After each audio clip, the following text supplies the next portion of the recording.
estás? ¿Cómo te va? Bueno, voy a empezar de nuevo el cuento. A ver, Carlitos. Te quiero presentar Daniel Jiménez, es el jurado de la Mira, Gonzalo es amigo de Perú. coleccionista, pero No sé, Aficionado, vicioso, bueno, así que Bueno, él es algo parecido. tenemos varios vicios comunes. Además nos conocemos hace unos cuantos años. Bueno, estoy tratando de echarle Oye, echa con tuyo. Vamos a ver. Ariel es el creador. De darle alguna referencia para... Pero llegó Carmen, llegó Martel. Mira. Llegó Carmen, Pasa la Yo con una cachucha para pasarla después. Ya. Una cachucha en términos, perdón, si argentinos, no sé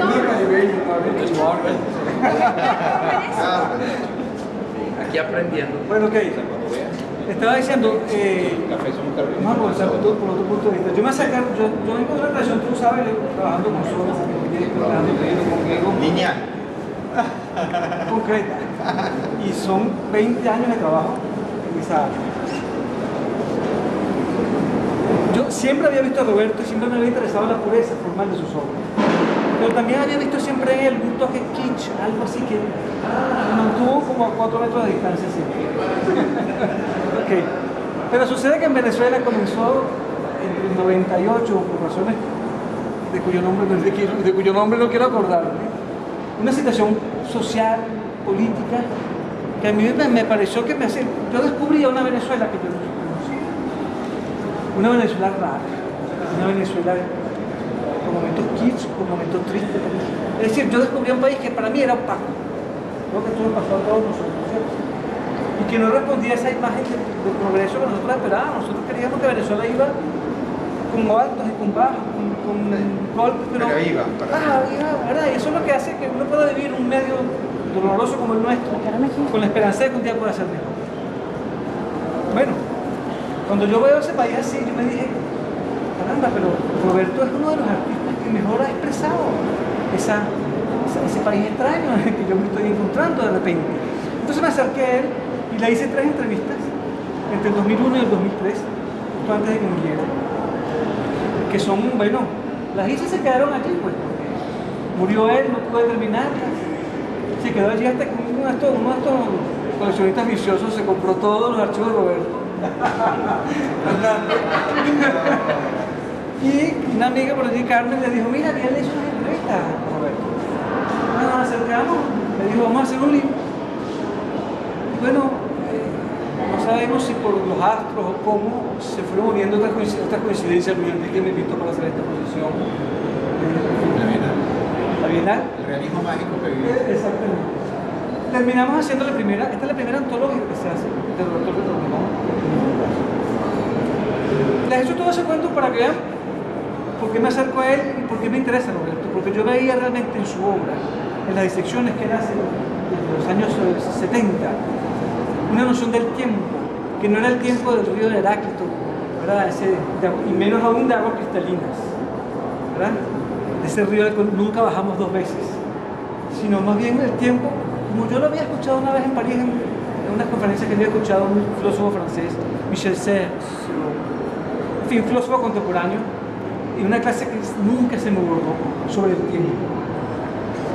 Y que él decía, el tiempo es sí, puede ser un río, pero ese río no es de agua cristalinas. Ese río, como todo río, trae grumos de tiempo, ramas secas, animales muertos, qué sé yo, y depende también del momento del año, ¿verdad?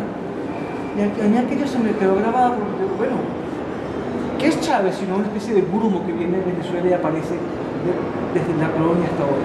¿No es cierto? No son rencores coloniales lo que Chávez está utilizando hoy como herramienta de política. A menos así lo vive, ¿cierto? Es una especie de grumo que viene del pasado. Y a mí eso se me unió con Michel Serres, se me unió con la imagen del tiempo que yo veo en Roberto León. Cuando él trabaja el problema de la acuarela, pero no con agua destilada como lo recomienda la técnica, sino con agua de lluvia, con agua de mar, con agua del río. Es decir, con agua que tienen composiciones diferentes, cargas diferentes. Yo me digo, allí este es un artista que está trabajando una noción del tiempo que a mí me interesa. ¿Me interesa para qué? Para aprender a pensar la vida que estoy viviendo. Este país extraño, para mí de humos, de cosas extrañas que yo no puedo descifrar. Así fue como me acerqué a él, digamos. Después, con la suerte de poder ver los archivos de Roberto, de leer todos sus cuadernos, se me fue dibujando una lectura que es la que voy a intentar presentar. Él tiene, yo siempre empecé las entrevistas con, yo quería entender, es decir, ¿cómo es posible que una persona inteligente pase 28 años trabajando en torno a un solo tema, el de la rosa? Es decir, yo soy de los que creo que eso no es posible como decisión profesional. Ahí tiene que haber un lazo vital con un individuo para que eso sea posible. Y yo sé que en las 3 entrevistas que le hice, yo estaba buscando esa conexión vital entre el artista y la obra. Todos los que conocieron a Roberto saben que él comenzaba primero sus relaciones más bien con una capa de protectora, ¿no?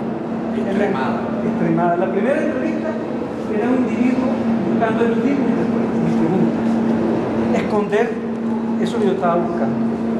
Esa conexión vital con la vida, pues. En la segunda, como que flojeó un poquito y me dio algunas claves. En la tercera, eso fue hermoso porque en la tercera yo no lo llamé a él, él me llamó a mí. Y me dijo, tráete el libro del Bosco, en particular la imagen del Jardín de las Delicias. Buscó catálogos viejos, documentos de familia, y nos reunimos. Y entonces me dio una entrevista que vamos a publicar, que yo creo que es un documento realmente conmovedor. Porque se abrió y me dio las claves que yo estaba buscando. Él estaba buscando. Bueno, él siempre sufrió de una enfermedad bipolar. Sí. Y en el 94 sufrió una crisis psicótica de la cual nunca se recuperó. Yo vivía siempre con esa tentación de suicidio. Ya van a ver qué importancia tuvo dentro de su obra. ¿Tú pudiste en la entrevista terminar el elemento? Bueno, algunos al menos. Pero en cuanto a la rosa. Sí, yo creo que sí, por lo menos uno que para mí es suficiente. ¿Y cuál es la adelante? No, Fíjate. bueno, no vale terminar la guía. Ah, ok. Ya va, pero bueno. Yo sí les entrevisté, yo quería saber, primero, en su primera pintura, la de los años 60, que es una pintura incluso pornográfica por momentos, que nadie puede ver, es decir, yo no puedo verla porque sin molestia. Hay algo allí morboso. Primero, una pintura mala, técnicamente mala. Él solo estudió pintura 2 años, o sea que no podía tener el dominio del medio nunca. La va a abandonar 10 años después. Luego, a mí, que vengo de la tradición sotocruziana, se llama, me parece francamente horrible. Pero además de eso, tratando de comprenderla, oye, aquello tenía siempre una carga que también es lo que generó conflicto tras conflicto en la vida de Roberto con el público.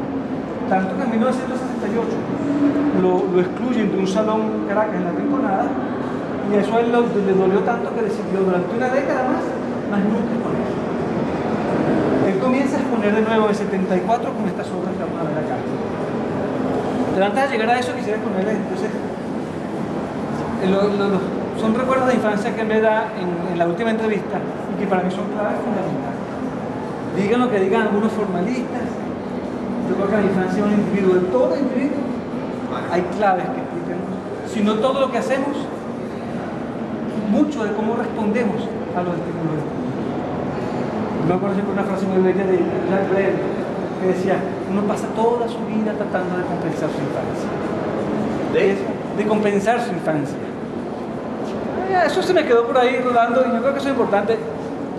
De las conversaciones con Soto, hay recuerdos de infancia que uno puede seguir hasta las últimas obras de Soto. En las de Roberto son más dramáticas. Hay dos recuerdos que él me dio de infancia y que son claves. Uno fue el de un drama que él vivió con el padre, que era un padre violento.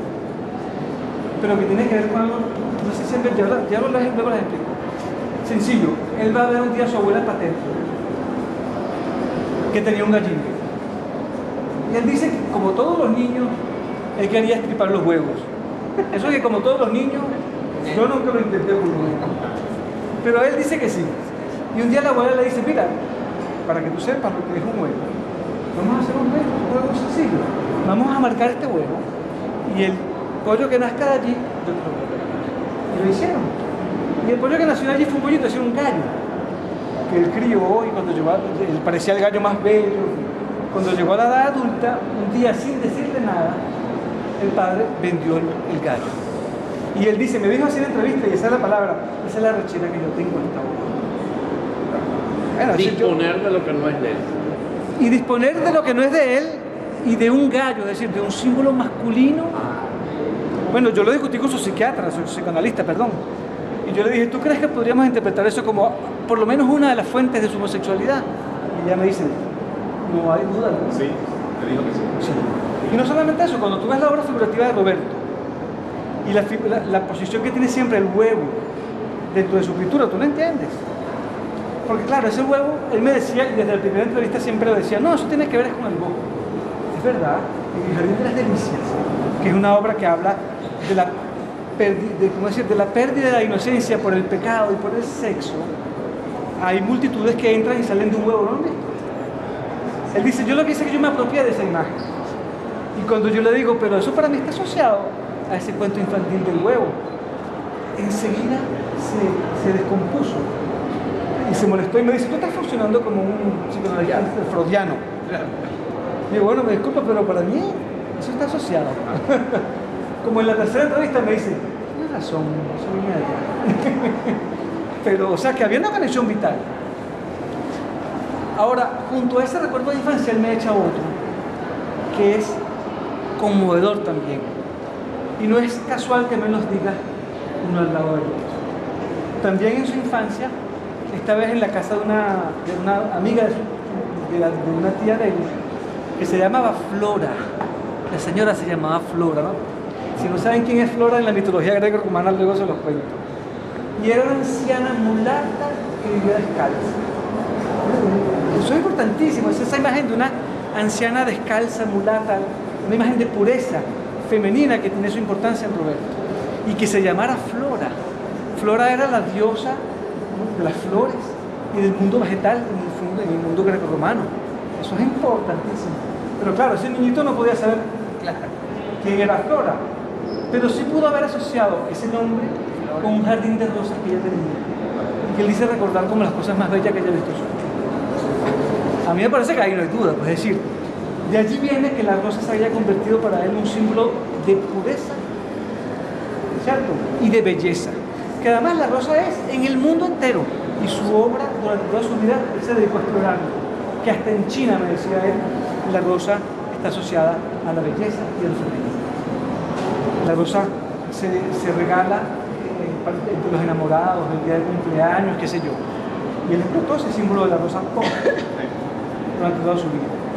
Pero además encontramos en sus archivos, él tenía varios cuadernos de dibujos pornográficos, de sexo entre hombres y mujeres, entre mujeres y mujeres. Y entre ellos había un dibujo que lo vamos a reproducir en el libro, que a mí me conmovió cuando lo encontré en ese cuaderno. No, pero es un libro que yo voy a hacer de las entrevistas. Lo vamos a reproducir. Y que es un falo copulando con una rosa. Eso a mí me parece un falo, un pene copulando con una rosa.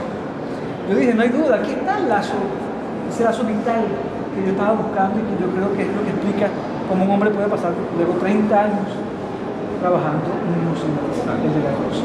Y él te dijo formalmente lo que le había impactado del jardín de rosas. Sí, lo que le había impactado, gracias. Lo que le había impactado no solamente su belleza, Sí. sino que estaba tan alto que no podía alcanzar. Las rosas, como el jardín. El jardín de rosas. Claro. ¿Sabes lo que es eso? Es decir, la belleza de la rosa en la vida. Ya tú vas a ver que generalmente los pétalos de rosa los coloca encima de sus obras. Tú vas a ver cómo todo eso se va enlazando de una manera que a mí me parece milagrosa. Ok, viene ese problema de 68 que lo sacan del salón, le impiden trabajar y él decide, bueno, él no expone más, sigue trabajando, pero con un malestar que se puede leer en algunos textos que me dijo en la entrevista y que viene a mi entender de un hecho muy sencillo. Es decir, Marginado a la sociedad. bueno, es decir, la pintura de él era como un gesto sí de rebeldía ante lo social, pero era también una manera de trabajar en términos freudianos. ¿Qué significa trabajar? Como dice Freud, que el sueño trabaja las imágenes de la vigilia, las mezcla una con otras. ¿Para qué?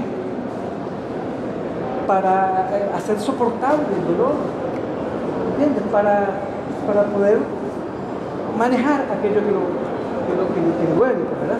Y su pintura era eso, una manera de trabajar su dolor en pintura. Ahora, el público no podía entenderlo. ¿Cómo? Si tú ves un personaje con un huevo en la mano, ¿no? o un retrato que hay ahí terrible donde está el padre, una rosa delante del padre mecanizada y detrás como un sol en el horizonte un huevo. Nadie podía entenderlo sin estos recuerdos que él me da, ¿me entiendes? Entonces, el público no entendía aquella pintura y eso generaba siempre un gran malestar. Además, él no podía comunicar aquello con el público. ¿Cómo decirle eso? Yo mismo no lo sabía formalmente. En todo caso, ese dolor que él lleva por dentro, él no podía comunicarlo con el público. Que era la única clave que hubiera permitido al público entender aquella extrañeza que surge, aquel malestar que surge de esa pintura. Entonces él decide, bueno, definitivamente el que necesita trabajar esos dramas internos por esos artistas, empieza a buscar maneras de seguir trabajando sin que sea evidente para el público ese fondo de dolor que los lleva a trabajar de manera compulsiva durante toda su vida. Eso es claro. Hace en ese momento, en 1972, un viaje a Nueva York y descubre a Lucas Amaras. No sé si conocen, podemos hablar de quién es Lucas Amaras, y de Brian Michael.